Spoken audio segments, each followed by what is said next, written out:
nome, na mídia, independente de qualquer coisa. Quando a gente se humilha, a gente está dizendo para Deus que nós somos realmente necessitados dele. E o mundo carece hoje de humilhação. E o texto aqui é perfeito para esse contexto, porque tem gente que pode jejuar. Amanhã é o dia nacional do jejum pela nação.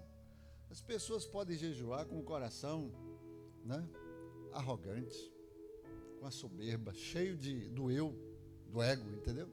A pessoa pode fazer um jejum e vai passar fome.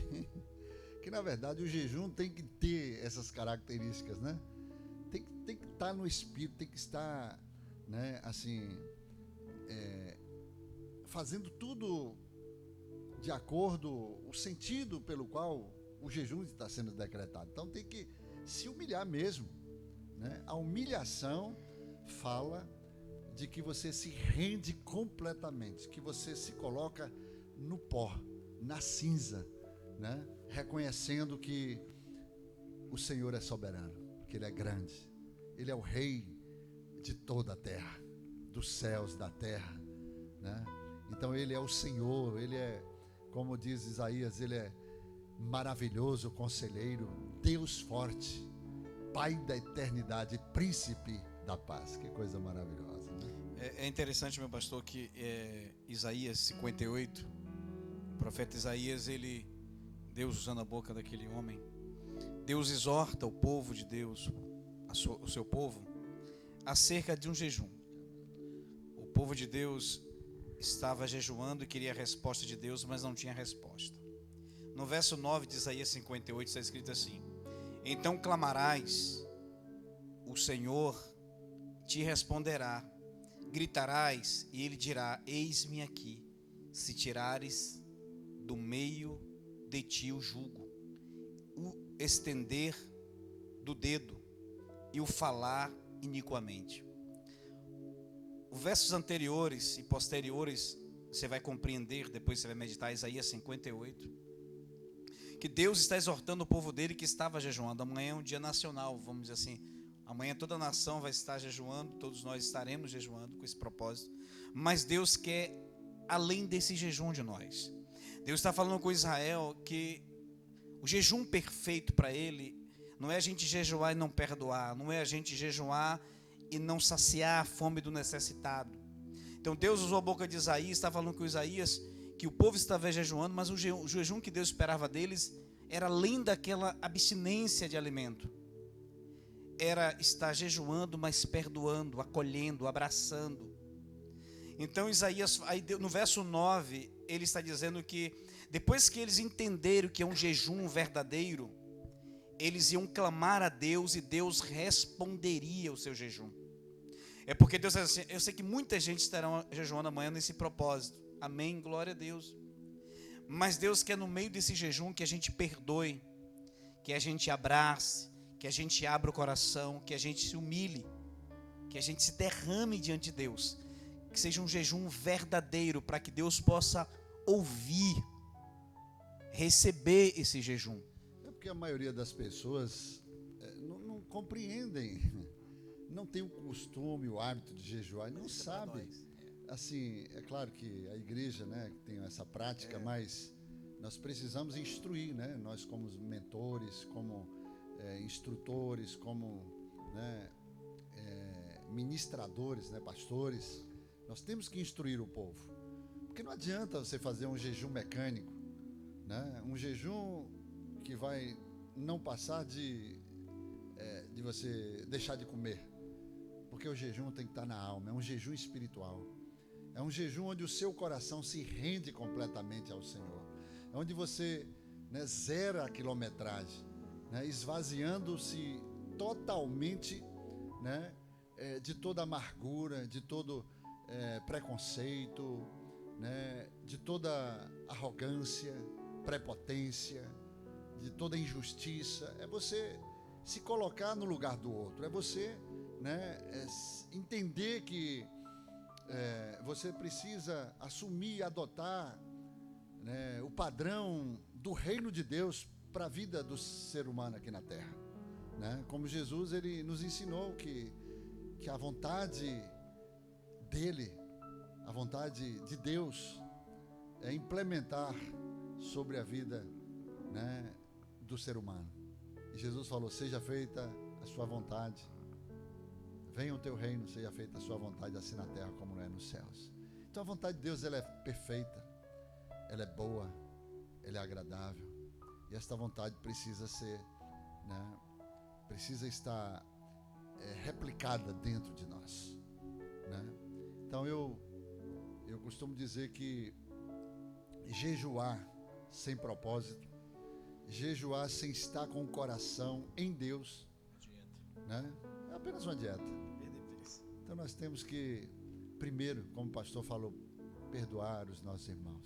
Você observa aqui que o texto diz que são 4 tópicos que compete a nós quando vamos fazer, né, esse jejum, né, quando vamos nos achegar diante do Senhor, né, porque o jejum ele tem uma aplicação clara, né? Por exemplo, a palavra diz que quando você entra numa batalha espiritual, você, para expulsar castas de demônios, não pode ser somente com oração, né, com a ministração da palavra.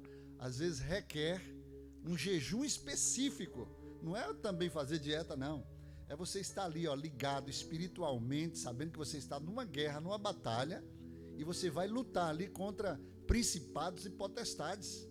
E precisa estar ali preparado, com a vida totalmente, né, linkada, online, com os céus, para poder ter autoridade e repreender aquela casta de demônios que só sai com jejum e oração.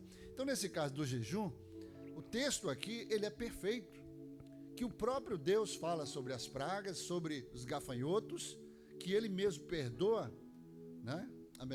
Que ele mesmo envia, né, como consequência das atitudes dos homens, né? Porque tudo contribui, certamente vai contribuir para o nosso próprio bem, porque tudo isso vai atrair, né, a presença de Deus. Tudo isso vai, né, levar as pessoas a se arrependerem, a se aproximar, a se ajustar com o Senhor, né? A igreja vai voltar de uma outra forma, com uma outra visão, com mais temor. Tudo vai contribuir para nós mesmos. Então ele diz: se este meu povo, que se chama pelo meu nome, que é a igreja, né, se humilhar, depois da humilhação, orar.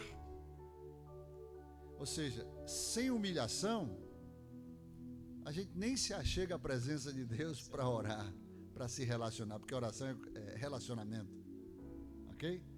Então, tem que haver a humilhação primeiro. A humilhação é você se render completamente, reconhecer o seu estado miserável, de miserabilidade, né? Que você não é nada, né? É quebrar a arrogância, a prepotência, a altivez de espírito, a soberba. Por quê? Porque tudo isso é o oposto da humildade, né? Tem que haver humilhação para quebrar isso aí, porque ninguém se achega diante de Deus se não for através da humildade, da humilhação, né? Então, antes de orar, de se relacionar, tem que haver humilhação. Aí depois, orar, buscar a minha face. Aí sim, quando você começa a se relacionar, você vai buscar a face do Senhor.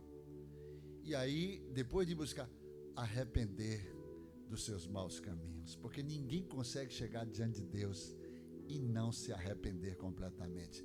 Aí é que o Senhor vai dizer: então, depois dessas 4 prerrogativas, é que Deus vai agir, né?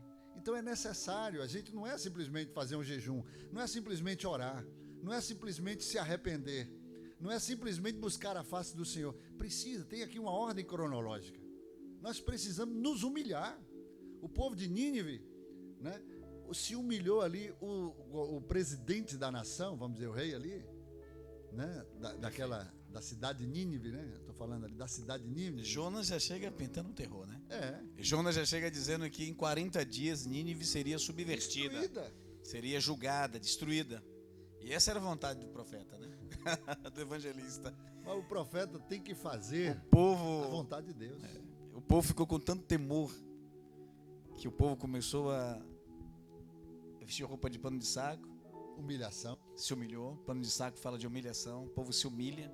A Bíblia fala que o povo creu. O povo acreditou na mensagem de Jonas. O povo entende. Por que o povo acreditou, pastor? Eu entendo ali que o povo reconhece que eles estavam errados. Então só quem se humilha é quem tem a humildade de reconhecer que está errado. Então chega o juízo de Deus e o povo realmente nós estamos errados. É igual o ladrão da cruz, de um lado direito, lado esquerdo, Jesus, e mas se você é o Cristo desse daí, o outro falou, cara, que é isso? Não fala isso não, não fala isso com ele não. Nós estamos aqui porque nós merecemos. Mas esse homem não, esse homem é justo. Ele não está aqui porque ele merece. A figura da humildade e da soberba. A figura da humildade e da soberba. Então a figura da humildade diz assim, não, nós estamos aqui porque merecemos. Esse homem não, esse homem ele é justo. Aí os ninivitas reconhecem, a Bíblia fala que eles acreditaram no juízo de Deus, acreditaram no homem de Deus e disseram, não, a gente tem que fazer alguma coisa. Vamos tentar pelo menos para ver se ele retira esse juízo de sobre nós. E eles ficaram com medo e eles aí vestiram roupa de pano de saco. E isso chegou aos ouvidos do rei e o rei disse, peraí, eu também vou entrar nessa campanha. Eu também estou junto. Então os animais suspende a ração dos animais, tira os animais do campo, animais não vão pastar. Salvo engano, não tenho certeza agora, não sei se nessa tradução, me parece que até as mulheres não puderam amamentar as crianças naquele dia.